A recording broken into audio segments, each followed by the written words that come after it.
Good morning. We'll be starting the webinar in a moment.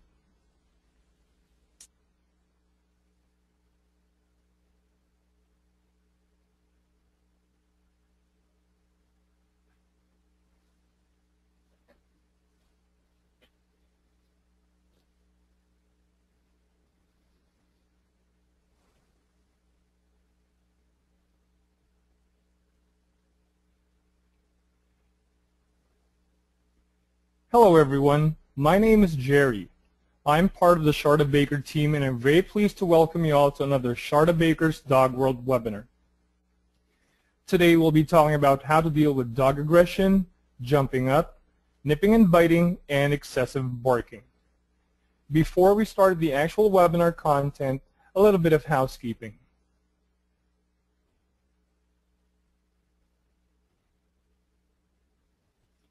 Some of you may not have been in a webinar like this before, so just to explain, there is a chat window in the top right-hand corner which keeps hiding. To activate it, simply click on the small red arrow and the chat box will pop out.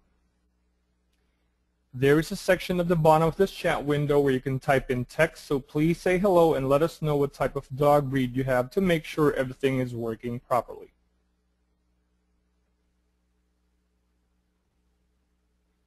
You can also type any questions you may have into the chat box during the webinar, and depending on time, we will either answer some of them in the end of the next webinar or collate them together and answer them on the upcoming webinar next week. So what's coming up in today's training? Today we will be addressing how to stop your dog from jumping up on you and other people, stopping your dog from nipping and biting, how to fix your dog's excessive barking within weeks,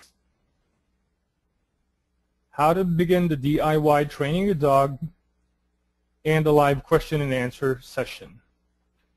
The Q&A session will be conducted at the end of the webinar by Paul, one of our team, together with our special guest, Val Bonney, a world-renowned qualified dog trainer with over 35 years experience in the field. So please feel free to put any questions you may have about your dog in the chat box, and we will answer as many of them as we can at the end of the webinar or in our next webinar session if we run out of time. So let's get underway. First topic we're going to be talking about would be fixing dog aggression, jumping up, nipping, and biting. Probably the most challenging aspect of working with aggression in dogs is that it often starts when the dog is a puppy. The behavior when the puppy is small is often considered rather cute.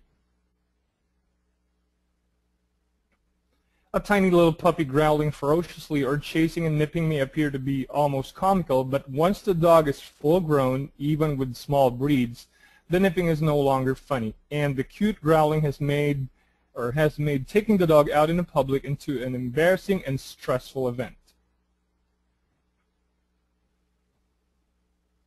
Even simple things like jumping up become a problem as the puppy matures. A small dog jumping up may not be frightening, but a large Labrador or German Shepherd jumping up can be a hazard to children and the elderly, plus a nuisance for everyone else.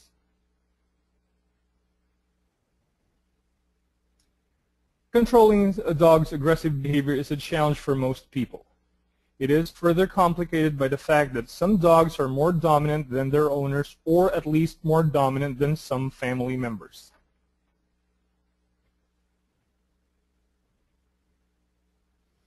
Thankfully, even young children can be taught to properly respond to aggressive behavior with the family pet, and the dog will quickly learn to change your negative behavior into something more positive and acceptable.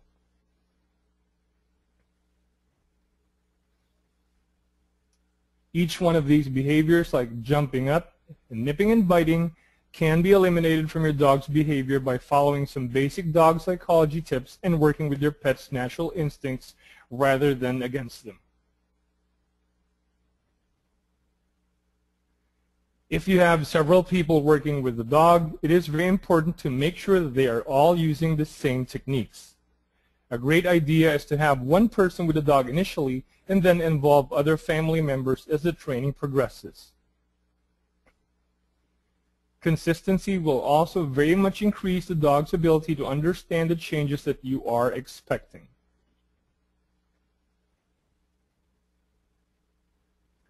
Next topic would be jumping up on people. Most dogs jump up on people not for aggressive reasons from their perspective, but as a way to get attention and become noticed. Dogs that constantly jump up usually have been petted or had attention given when they did this in the past. The most effective way to stop a dog from jumping up is to provide a command and give the positive attention before the dog actually jumps in the first place.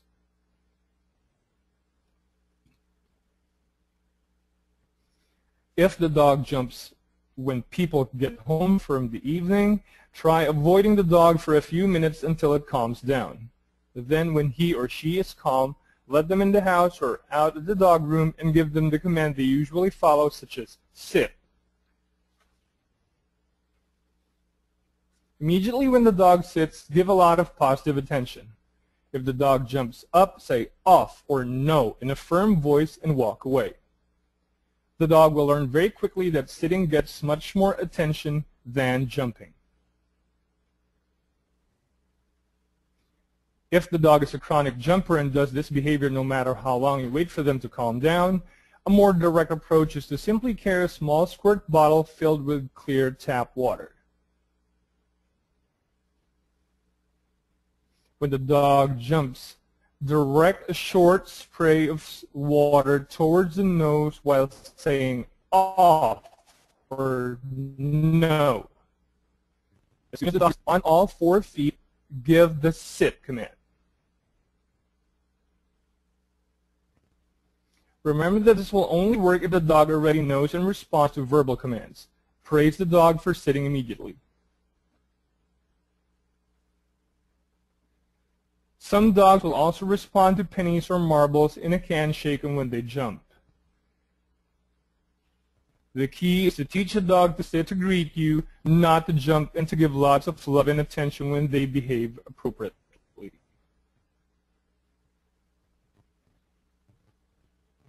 Next topic would be stopping nipping and biting.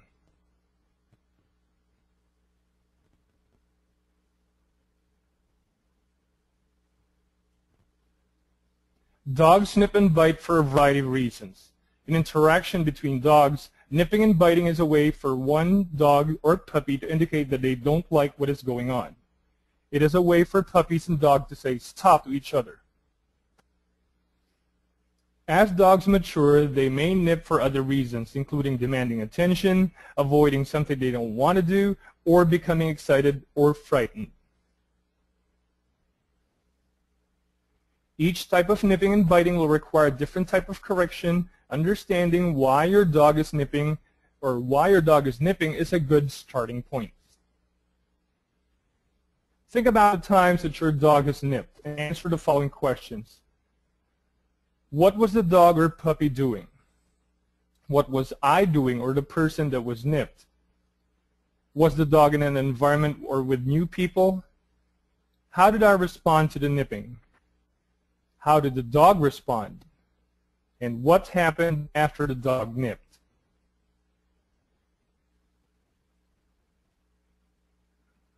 As you could very well see, next topic would be biting for attention or in play. Dogs and puppies may have learned that biting or nipping gets them attention, or that is all part of a game. This may be true for smaller breeds that nip or bite and their owner picks them up and holds them, or for puppies when the game continues even after someone is nipped or bitten. Some owners may try to pay additional nips to keep it from nipping or biting them again. This is totally the wrong approach. In this situation, the dog has trained the human and not the other way around. Depending on how long the dog or puppy has engaged in biting or nipping, the corrective training may be short or it may take longer. Usually, attention and play type nipping and biting is more prevalent with puppies that are learning how to interact with humans.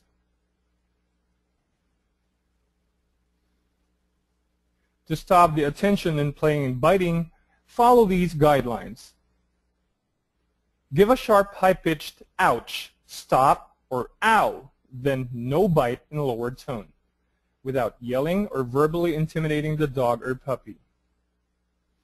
Immediately leave the puppy or dog alone. Don't speak to them or touch them at all.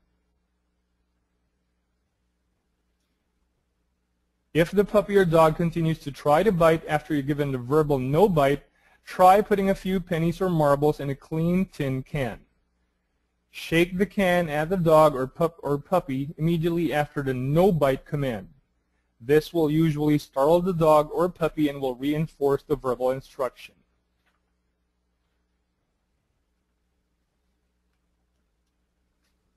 If the bite or nip occurred during a game, immediately stop the game and do not continue until the dog is calm and in control. When the dog is calm, immediately provide attention and praise. Most puppies and dogs will respond to this training once they realize that they get attention and fun when they are not biting or practicing what dog trainers call bite inhibition. Moving forward, we're going to be talking about biting from fear or anxiety.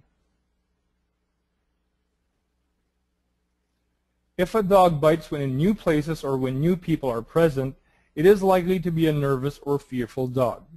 The technique required to stop a dog from biting when it is behaving aggressively out of fear is very different from the technique used for the attention-seeking or nipping dog.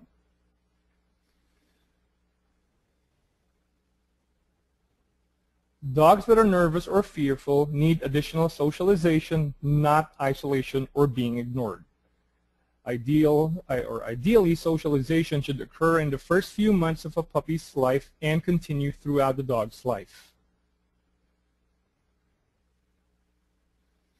Dogs that are kept isolated from other dogs, animals, people, and new environments are naturally more fearful and self-protective when they are exposed to new things.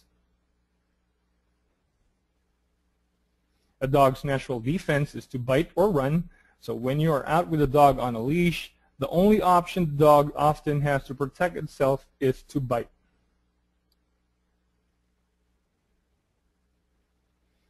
One of the best ways to work with a dog that bites from fear or anxiety is to take him or her to an obedience class. It is very important that you speak to the trainer ahead of time and follow the instructions that the trainer provides for bringing your dog into the class. Try taking your dog to as many new places as possible, but watch for signs that he or she is becoming agitated or fearful.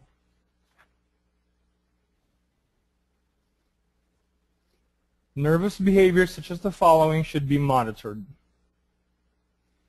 Tail low or tucked between the hind legs, whining or growling, pacing, and excessive panting.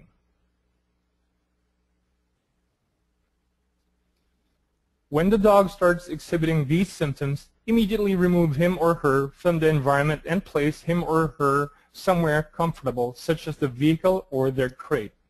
Praise them and pay special attention to them as they gradually become more comfortable in new situations. You may also wish to consider one of the halter-type head leads that attach over the muzzle area to prevent any possibility of biting during the socialization period. The key is to work with the dog's level of trust and comfort and gradually extend your time out as the dog becomes more confident and socialized.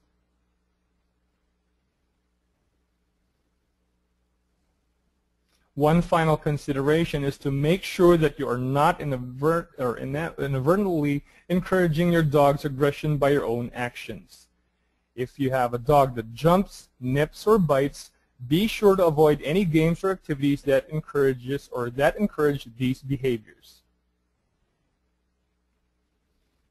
Aggressive dogs who jump, nip, and bite should never be taught or encouraged to play games of tug-of-war with humans, jump up for any reason, especially for treats and attention, play any kind of chase and tackle games, and wrestle with humans. Some ways to keep your dog from engaging in aggressive behaviors include providing lots of positive attention and interactions, lots of exercise, keeping your dog socialized, giving your dog things to do and keeping their minds busy, taking your dog or puppy to an obedience class, or teaching your dog new tricks and commands.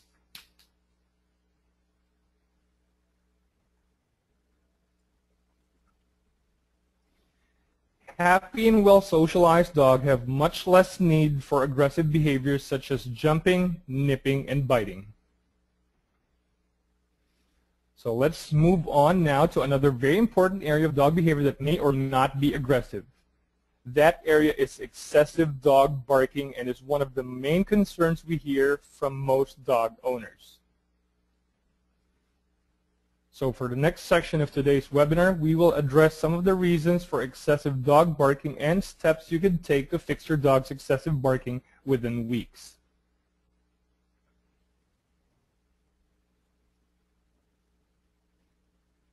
How to fix your dog's barking within weeks. Barking is a perfectly natural canine behavior. Birds sing, frogs croak, and a dog barks, whines, and howls. If you have a dog, you should expect some barking, whining, or howling.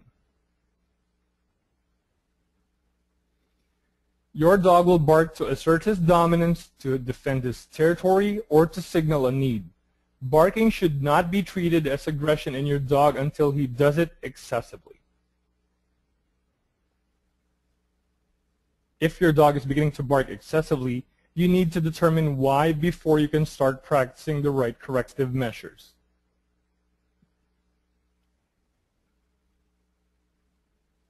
If you are keeping your dog confined either inside or outside for long periods of time without company, you can expect him to begin barking with frustration or barking from frustration.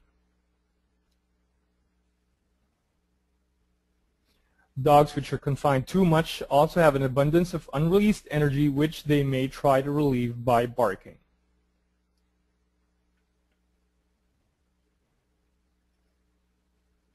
Your dog may begin barking in response to environmental noises like traffic, thunder in the rain, the neighbor's lawnmower, neighbor's barking dog, or even your neighbor's barking dog, that is, while mingling with other dogs, of course. While your dog may ignore the sound of your telephone ringing during the day, a late-night caller may trigger a bout of barking by startling your pet.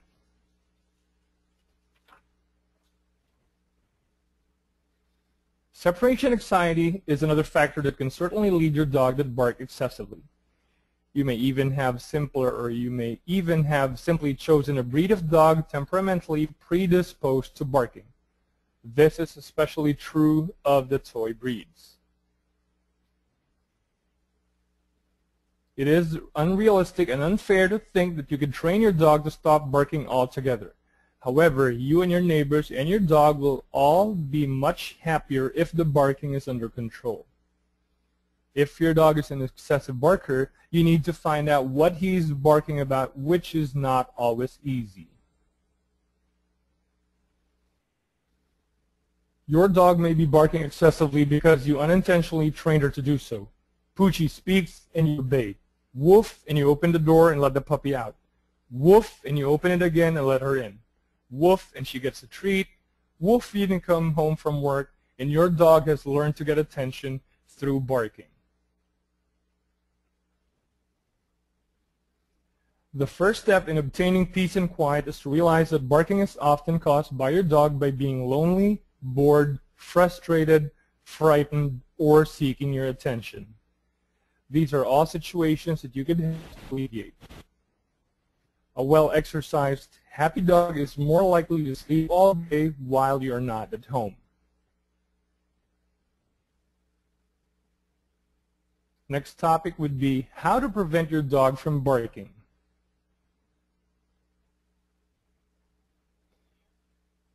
If you find too late that if either bought a dog predisposed by his genes to bark excessively or one which is overly sensitive to environmental sounds, you can apply some behavioral correction techniques to teach him not to bark.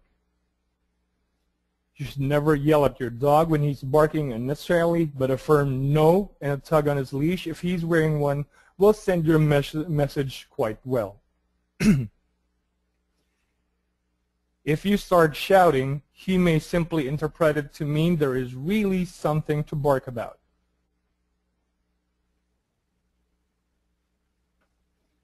As in all corrective training, you must reprimand your dog for barking while he is actually doing it so that he connects a reprimand with the barking behavior.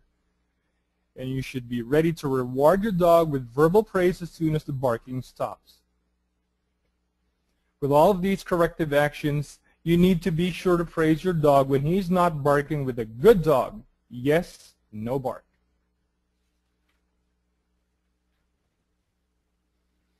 If the command alone is not enough to keep your dog from barking, you will need to condition your dog not to bark.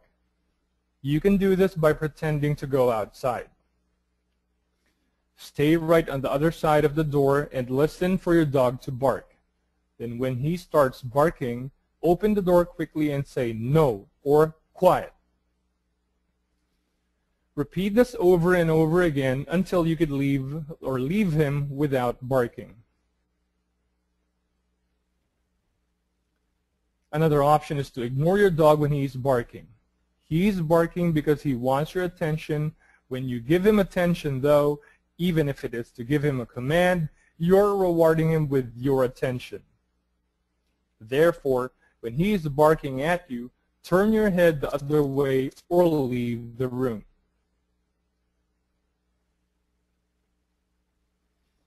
If your dog is in a hysterical barking frenzy, you may have to take more drastic measures to get his attention. Using your dog whistle, spraying lightly on the face with water, or clapping your hands next to his face will usually be enough to switch his focus to you so that you could reprimand him.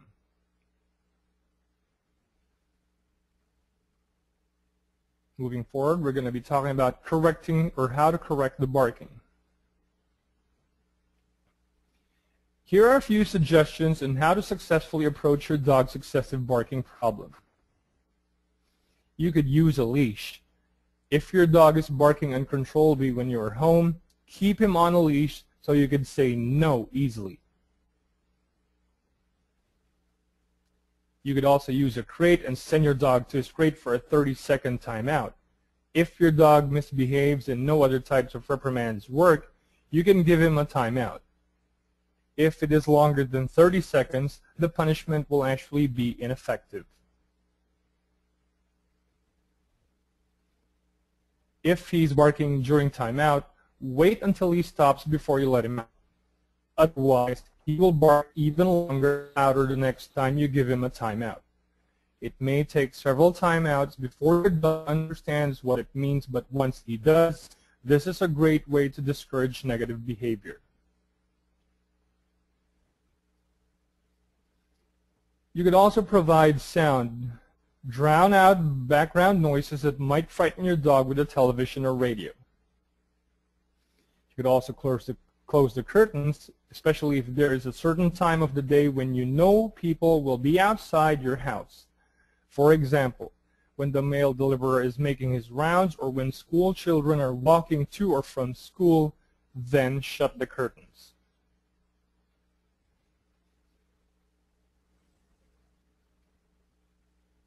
Increasing exercise would also help. Allow him to burn off some of his energy by giving him frequent exercises such as a walk or following some of the commands he learned during the obedience training. Adequately socialize your dog would also help, especially when a well-socialized dog is likely to bark at every person, cat, or dog in his vicinity.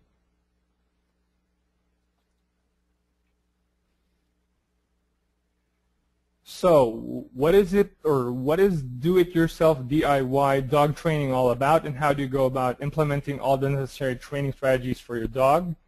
Sharda's biggest passion in life is helping people care for their dogs, and we believe that no dog owner should go through headaches, stress, time, and extravagant expenses to have a dog that's a great companion. The stress of a misbehaved dog can take its toll on the entire family and home. But don't let that trick you into spending obscene amounts of money on training your pet just to see little results. Are we saying there's no place for professional dog training courses? No, we're not. Of course, they have their benefits. Excuse me. But in the majority of cases, you can train your dog better at home, by yourself, and it's quicker, easier, and much less expensive. So, to help you believe that you could train your dog yourself better than anyone else, I present to you Sharda Baker's DIY Dog Training Package 2nd Edition. And today we have a special webinar bonus offer for you.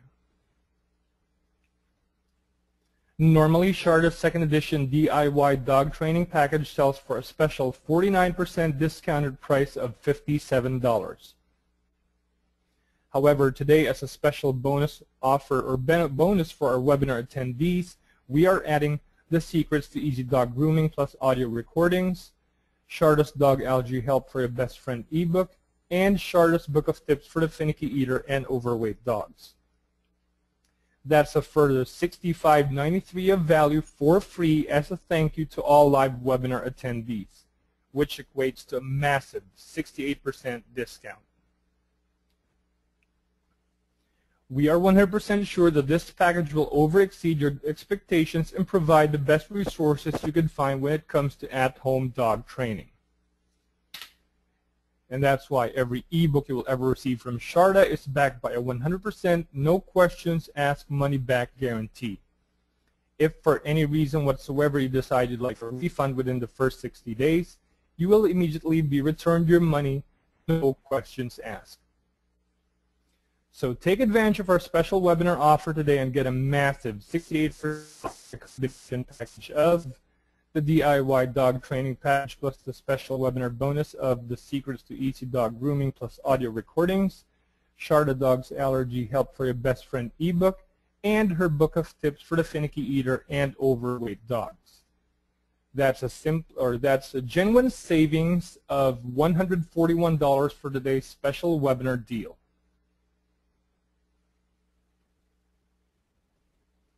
Simply copy the blue link on the screen and paste it into your browser and now to check out the details. When your purchase is complete, simply send a copy to the ClickBank receipt to webinars@shardabakersdogworld.com to request for your bonuses. A special download link will be emailed to you to download the bonus books and audio.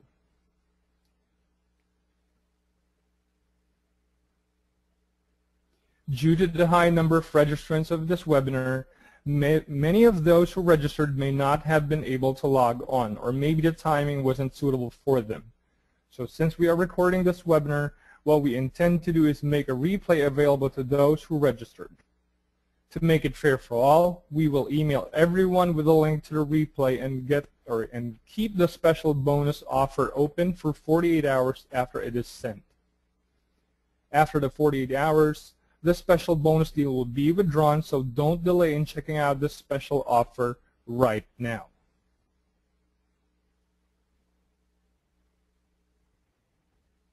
And just a reminder that all webinar attendees will be sent the download link to the registration email address to claim their complimentary ebook on managing the barking dog, that is. So look out for this email. Thank you all for attending, and I look forward to seeing you all again in our next dog training webinar. That concludes the formal training presentation part. I will now hand over to Paul to address some of the questions you have raised so far today. Paul, the floor is yours. Thanks, Jerry. Hi, everyone, and welcome. I hope you are finding this webinar really informative and exciting. I'm especially excited today to announce that we have a very special guest with us for our question and answer session, Val Bonney, who is a well-respected dog trainer, friend and colleague.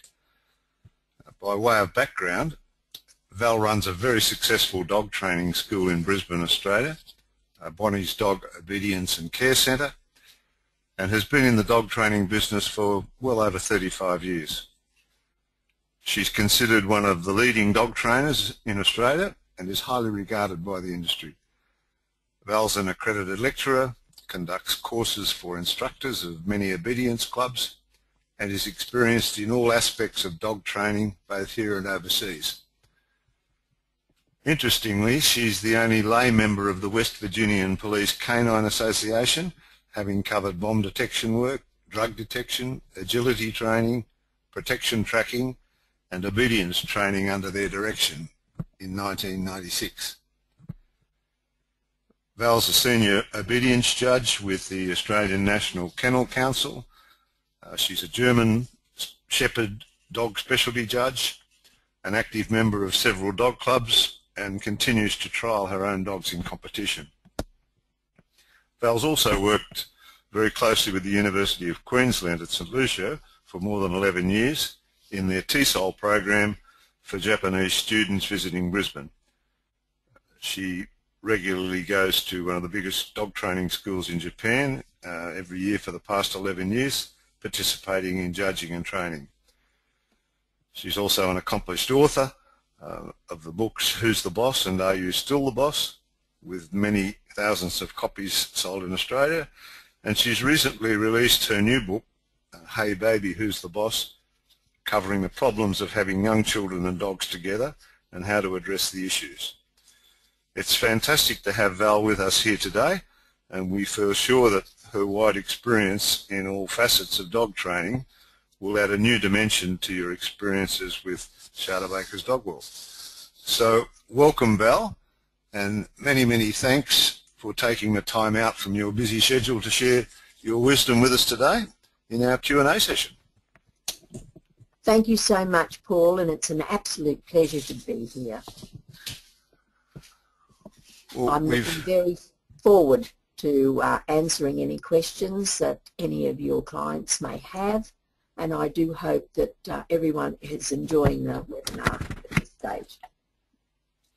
Thanks, Val. Yeah, Val's also offered very kindly to perhaps do some other Q&A sessions for us later on, as in the new year. So it's great to have her on board. So we might get straight into the questions, Val. There's a couple coming through here, and please feel free, you people still there, to keep feeding the questions through. You've got a real expert here in Val to answer them on the spot. So one here from Hallie that says, I have a 1-year-old fixed German Shepherd dog that is very aggressive towards people on bikes. Great question, this one. He has already bitten someone on a bike and even tries to chase and bite my children on bikes. When I try to stop him, he shuts off all hearing and just does what he wants to. What do I do? How would you address that? It's not an easy question to answer. There are many different ways of answering that question. By the way, before I do, I did read all the questions and that problems that you had up on your screen earlier, and I would like to say right here and now that I found all of the information given was great. Now back to the question in hand.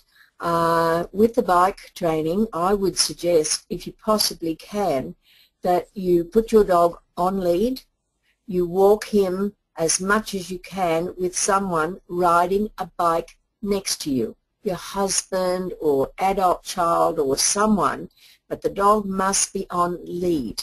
Give him a good 5, 6, 10 meters of space between you and the dog, or the bike rather, and then what you can do is when he even looks at the bike, you tell him no, and then get him to look at you, and the moment he looks at you, you can use a reward system if you wish. You can give him a little piece of cheese or something that's very, very special to him, but he's got to be looking at you when you do that. Your timing has to be perfect, because if you happen to give the reward while he's looking at the bike, you've now totally done away with what you wanted to do. You're not basically reprimanding him for looking at the bike, you're now rewarding him. The moment you can get his attention off the bike and he's looking at you, then you can reward him. I think you'd find over a couple of days of doing this, once or twice a day if you possibly can, that he will get much, much better. There are many other ways, but that, I think, for the average person is the easiest way for you to go. Fantastic. Thanks, Val. That's great. There's another question here, also from Hallie. Will you address dog wandering, intentionally trying to get out of the fence and run away? He usually doesn't go far, but I would like to I'd like him to stay in our yard. We live in the country and he is mostly an outside dog where he prefers to be. Any suggestions on that one, Val? Yeah, Hallie, I think you said earlier this is a German Shepherd and he's 1 year old. What you're dealing with here is a 16-year-old juvenile delinquent boy. So round that 1 year old is when if he can get out, he's going to get out. Most dogs, when they do, they go out in one place. Occasionally they'll find 3 or 4, but the secret behind it is that when he gets out and you bring him back, you usually take him back through the gate, irrespective of where he's really got out. What you've got to do is to try to see him actually getting out. Then when you bring him back, push him back either under the fence or over the fence in the same area in which he got out. That way then, and possibly just a smack on his bum won't hurt him, but possibly then you're saying to him, that's a no-no. Dogs have an inbuilt sense of direction and an inbuilt sense of time. So if they go out there, they've got to come back in there. By taking him back in through the fence or through the gate, you're not teaching him anything. So that's hard. If you've got a yard that you really want to stop him getting out, because that's quite dangerous when dogs keep getting out, and particularly large breeds like your German Shepherd, and I think you said you live in the country, so there could be a little bit of a problem there as well. But if he's in a smaller section of your yard, you're most likely on, you know, a few acres. If you can just run a line around the top of the fence and face it inwards, you have about half a dozen pieces of timber that you put to the inside of the fence coming out, and then you thread wire through those pieces that are coming out, 3 or 4 strands of wire. So to actually jump the fence, he's got to jump it from 5, 6 or 7 foot out. He can't climb the fence to get over, because if he does, his head's going to hit the wire. That should help it from that point of view. I hope that helps you. Great, thanks for that, Val. There's another great question here from Mark. My 13-month-old German Shepherd has not shown aggression towards anyone. My 4-year-old grandson is around her every day and recently been introduced to a 2.5-year-old boy and has tried to attack him.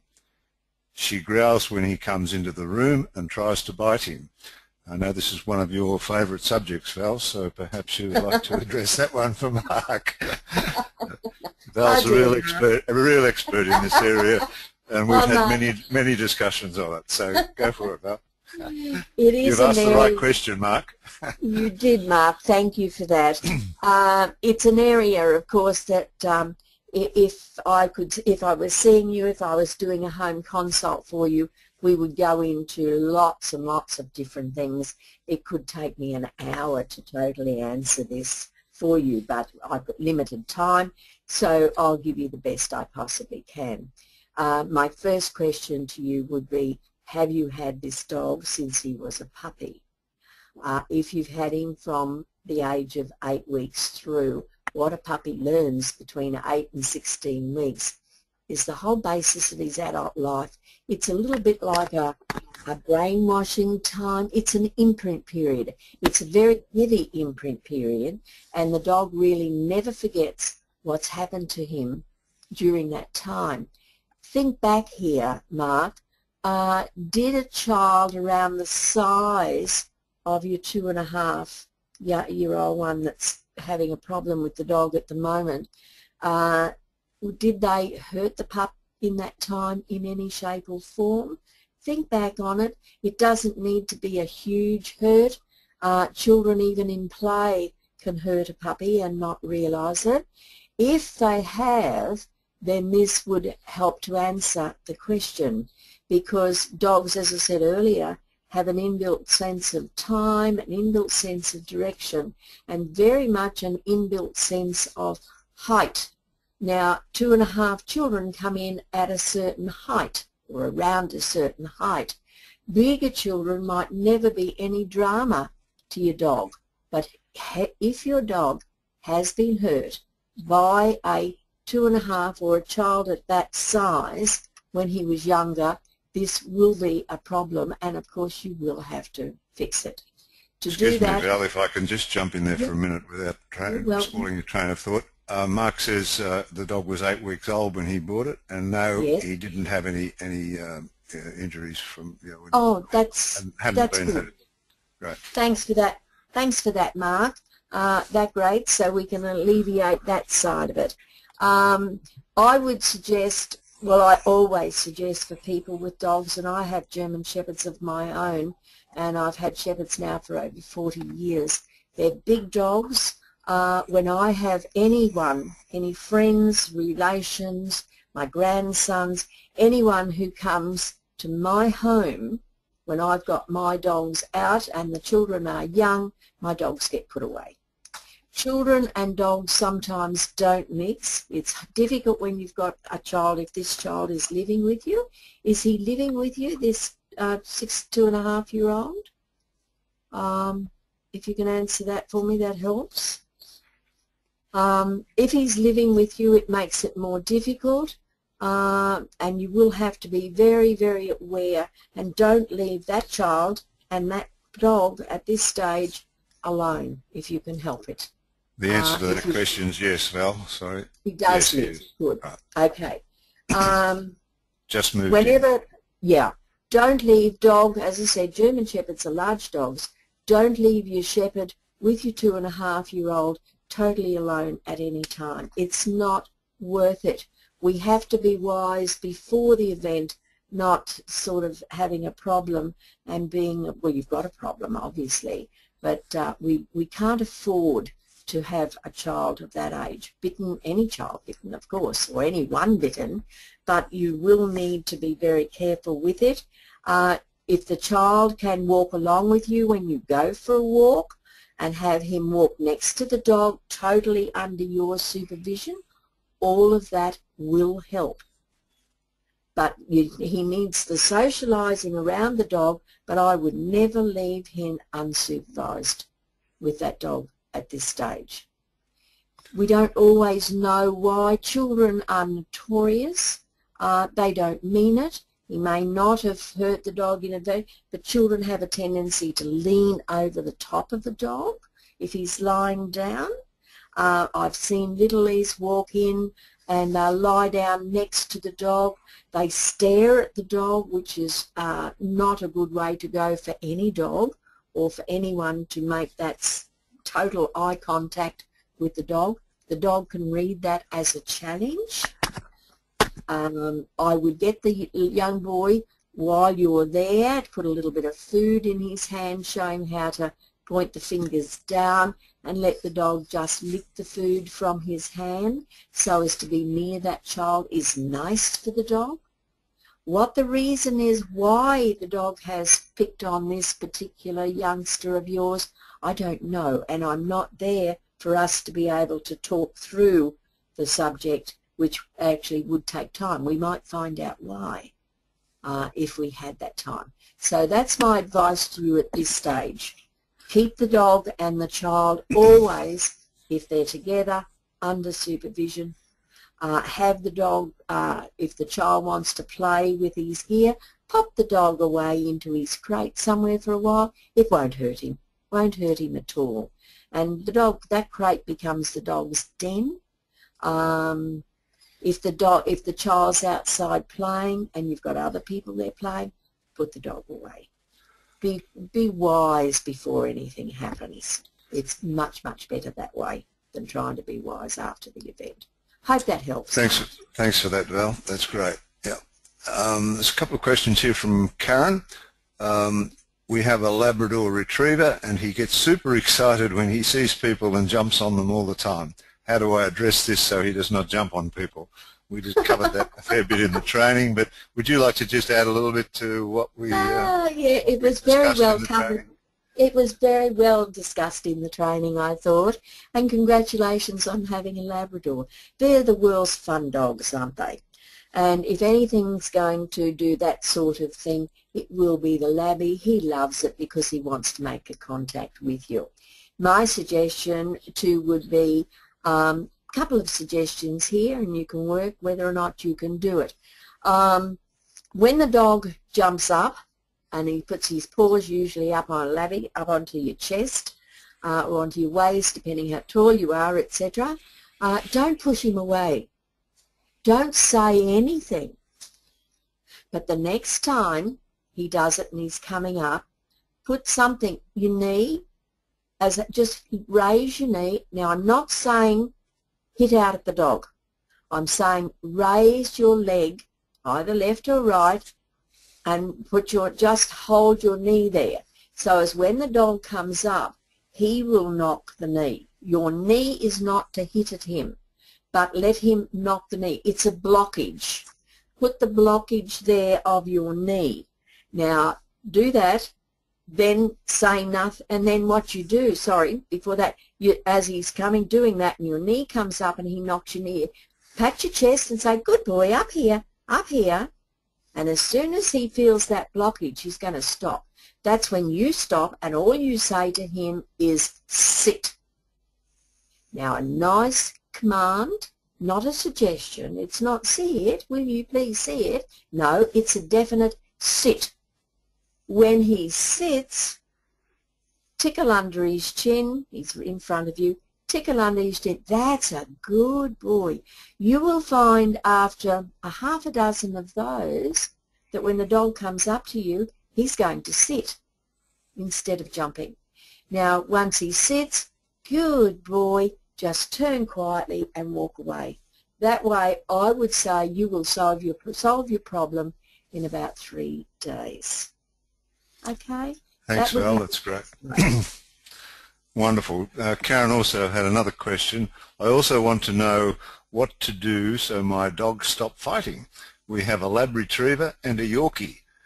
We have had the Yorkie since 2 years, and since we got our Lab, she has been more aggressive, and they fight all the time. So she's saying, how do I stop them from fighting? Okay. Is the Yorkie small dog syndrome by the sound of it? Yeah, possibly.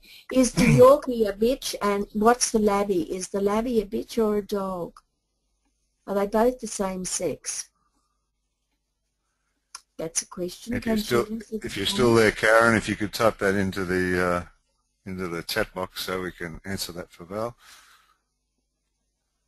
Lab Retriever is a male, and the Yorkie is a female.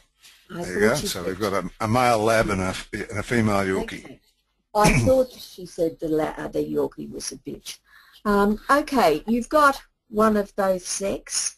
Normally they will adjust quite well. If you have 2 bitches and they both happen to be very dominant, arrogant bitches, you could have a major problem.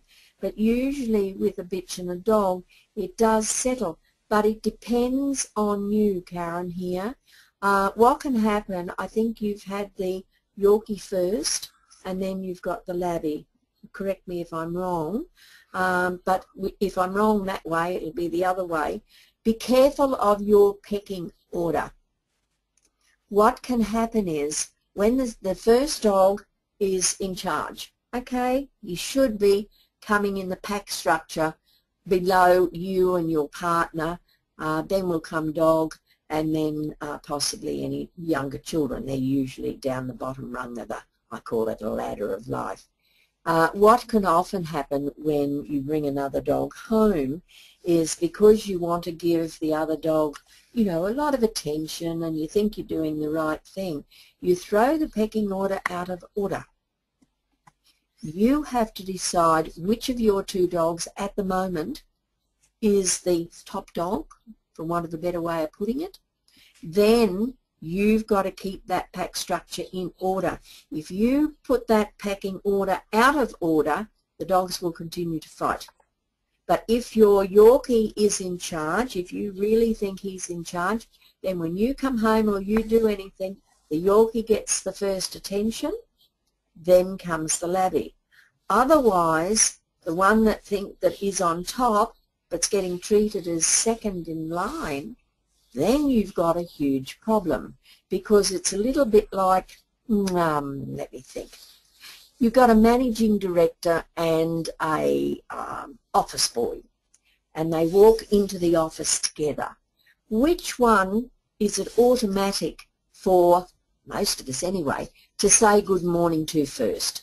I think you'll find it's the managing director. We say good morning to him first, then we say hello to the office boy. If we were to go the other way around and say good morning to the office boy first, then to the managing director, he might not say anything, but he'd think, wow, I'm not too sure here. I don't think I got the respect that I was entitled to. And that's what happens with your two dogs.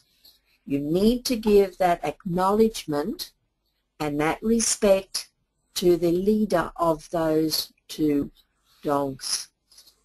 If you do that, you'll most likely find they will settle down. If it maintains or continues to be a big issue, then put one side and one the other, particularly when you're out. Okay? Thanks, Val. Great answer. Another question here from Jean. I have a 15-month-old female intact GS, German Shepherd, I guess. We live in a city, but sometimes we go to visit my sister who lives in the country. I like to bring her so she can play outside and get some exercise. However, she is not always allowed in the house, and she goes crazy trying to get into the house. She'll nip me and try to force her way in. What can I do to keep her calm?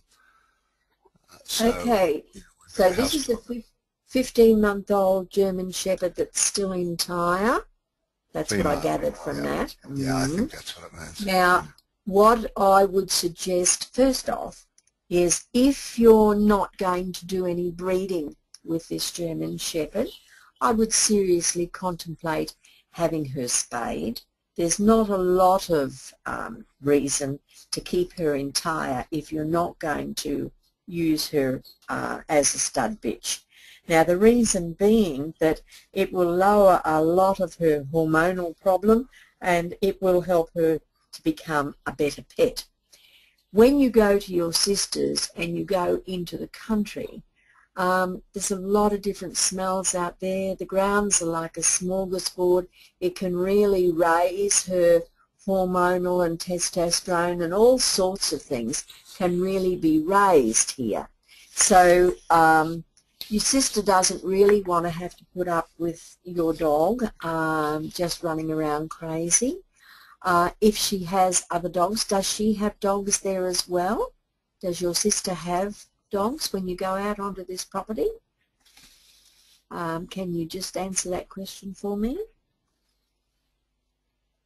But if you can't, my suggestion... Yes, she has two, Jean's saying.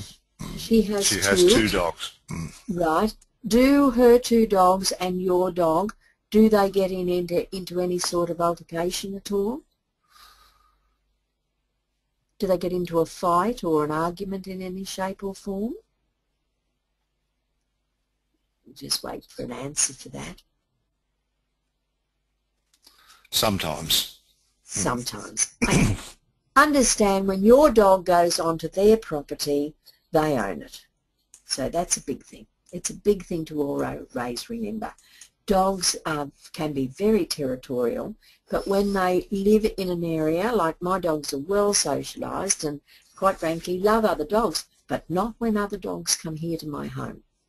That's their territory and they own it. They might be fine for quite a while, but something will happen and they've just got to let this strange dog know that, hey, excuse me, but this is my home, not yours, back off. I would always, when I go to visit any of my family and I want to take my dogs, I let my dogs off, they have a run, that's fine, while I just supervise them, might be a 5-10 minute run around. Then I always take their collapsible crates, they go into their crate and they're happy as long as they're around where the adult part, the human part of the pack are sitting having lunch or morning or afternoon tea. As long as I put their crate somewhere where they can see us, they're happy as a lark. So crating is a great way to go because that's my dog's den. They own that. That's their home.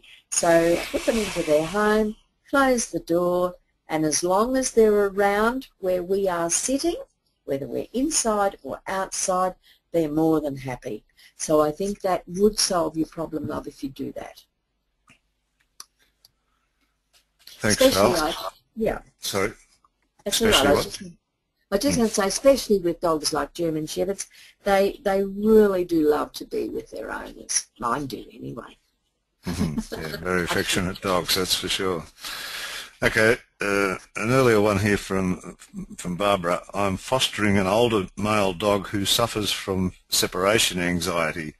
He is housebroken, but urinates in the house when he is upset or scared or nervous. How can I stop this? She doesn't say how old he is or what breed. No, she's not here at the moment either. Okay, that's all Yeah, right. so That's just all an right. older male dog. An older male dog. Okay. Yeah. First thing I would do with an older male dog who's urinating and that in the house, I would take him to the vets and have him medically checked. Depending on the breed, you know, if it's a dog, and it's something we tend to forget about sometimes, our dogs get older, but we have to understand that even say it was a Rottie, at 5, you'd think, well, he's still only a very young Rottie. But at 5, the Rottie is middle-aged because their lifespan is usually around 8, 10, 11 years.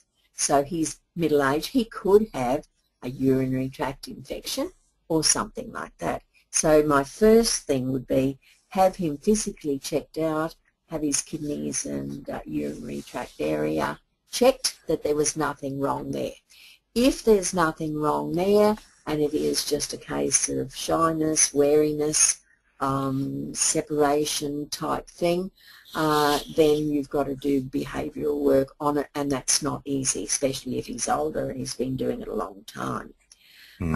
Anywhere that he has wet or urinated inside, the only thing I would wash it down with, ordinary water won't wash it out because the dogs can still smell it and they'll go back. Well, they can scent that there, and that urine, you might not be able to smell it, but the dogs can. They will continue to go to that spot because watch your dogs in the backyard and around, they usually go to the same spot or very close by because of the scenting. Their scenting noses, you know, they have amazing scenting capability. I would wash it with something like white vinegar in a bit of water. It won't hurt your carpets. I'll rephrase that. I hope it doesn't hurt your carpets. I have used it in my own home here over the years at different times. I've never had a drama with it on my carpet. But it will sort of stop the dog being able to scent on it. If he always goes to, say, your lounge room, keep him out of that area. Block it off. Don't let him go back there, even after you've cleaned it. If it's a nervousness type of separation anxiety type of thing, try to keep him with you. You could pop a lead on him. If you're going out and it's the time when you're going out, that's when, again, crating him into his crate area where he's comfortable and he feels very, very secure. you could pop him in there while you go out. The other thing I found very good for separation anxiety, it's new here in Australia anyway. We're really only just starting to find the benefits of it, is a thing called a, wait a minute, I think, I just come back from holidays and I'm a bit dumb, Thundershirt. We buy them. I bought one from one of my shepherds who's a bit, you know, a bit stirry around any time when there's thunder and they get that atmospheric pressure. Buy it from a pet shop. It's called a Thundershirt. Put a Thundershirt on him. You'll find it lowers the stress. The tongue will stop hanging out and, you know, they pant, pant, pant when they're stressed. All the information that was up in the part I was reading earlier was all very, very good things to do as well under the circumstances. So that's what I'd recommend. Thanks, Val. That's great. We're getting close to time finish. There's another one here that about the jumping up problem, but a little bit of a different twist on it. Right. From Rarity. I've been doing rescue for 40 years now. I recently rescued 2 Chihuahuas at 4 weeks old. They turned 1 year old in October. I've never had issues training any dog, but these two stand on their hind legs and use their front paws to keep scratching me with their paws, jumping up and scratching my legs with their paws. No matter what I do, I can't get them to stop this behaviour. What do you suggest? Oh dear. Perhaps you should, yeah, well, you know, Chihuahuas are notorious for this type of thing. Perhaps you need to put into the new dog sport out called Dancing with Dogs. It sounds like they can do good at that. Put it to music, it will be great. However, that doesn't solve your problem. The fact that you've got them at 4 weeks and you're doing rescue type work. Remember that dogs that come out of the litter at 5 weeks or under have never learnt to read dog body language. They've never learnt to give it because they've come out, because that 6 to 8 weeks age grouping where we normally leave the dogs in kennels with their family, that age grouping is when dogs learn to read each other. They really possibly haven't learnt to do that as well. So sometimes these dogs aren't always good with other dogs. The fact they're up on their back legs is because they can. You know, they're light. You get to German Shepherds and your larger breeds of dogs, they can't get up on their back legs like that. This has become a total habit for these dogs. Possibly look very hard if you've been rehousing these dogs and working with these rescue dogs for many years. You can most likely tell me more about them than I can tell you. But just watch them. Is one setting the other one off? One thing he adds here, Val, is just they want to be picked up no matter what command I give, even pushing them off and saying no or stop. Nothing works. No, and because of the age they are, and because of the age they came out of, you took them on, which was very good of you to take them on actually at that 4 weeks of age, they are so humanised. They're more humanised than dog. They're far more switched into humans than they are to dogs. The only suggestion, and it's not a real, it's a suggestion, it might work for you, darling, I don't know. What I would do, I would put at least one of them, just clip a lead on him and just tether him just a little bit away from you. The other one carries on, turn around and walk away. There's not a lot you can do with that, I'm afraid. I can't think of something off the top of my head. I think of something later and we do another webinar. I'll try and answer the question more fully for you then. Okay? Okay, well we've run out of time here, Val, so I'm going to have to pull the webinar up then. There's a few other questions, but I think we've covered most of it in the training. how do you stop your dog being aggressive with other dogs? We covered that fairly well. Unless you'd like to just add a quick comment on that. Is there anything you would like to add in terms of a comment, Val? I think my biggest comment I can pass on to your webinar people is that whatever you do with your dog, always remember that they need as much mental stimulation as they do physical. So find something for them to do by taking them to obedience classes, working through it with them. I think I call it the 5 C's. Be consistent in everything that you do. Be constant in what you do. Have confidence in what you're doing. Remain calm. No yelling and screaming. That's a bit like a pub brawl. And then you'll have the control that you need. I think they're really important issues. And if you can do that, I think you'll find a lot of the problems just sort of seem to melt away a bit. That's fantastic, Val. Well, look, it's been a real pleasure having you on board. We hope this will be the first of many in the future. It's been a real pleasure to have you here, and I'm sure everybody else enjoyed it as much as I did. I'll just a comment here, guys, those of you who are still there on the webinar, that concludes the Q&A session. So many thanks to Val and the rest of the team today. Don't forget, the URL is still up on the screen there, so the DIY dog training package that there is a great deal. There's a special on this webinar today. So we'll be sending, we're recording this webinar, so we'll be sending out a replay to everybody, and in fairness to those that couldn't turn up, we will keep the discount deal available for probably 48 hours after the webinar. We'll send a link out to everybody to be able to download that. So take a note of the, I think our backroom boy there, Ed, has put the copy of the link into the chat box, so you can click that link there, which will take you directly to the DIY dog training offer. And if you've got any further questions, send them into webinars@charterbakersdogworld.com. Another active link that's there, and we will answer them on a later webinar.